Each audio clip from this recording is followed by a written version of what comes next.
அன்பேனும் கயிறினால் இழுத்து கொண்டீர். உம்மழகால் என் அவமானங்கள் மாற்றினீர்.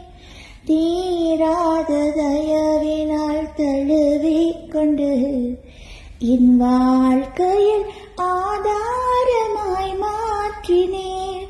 என்னருகில் இருந்த ஒன்று பொன்னம் பார்த்து என் சாயல் அழகானதே. இனிவுமதாக மாற்றினீரே. அழகில் மிகவும்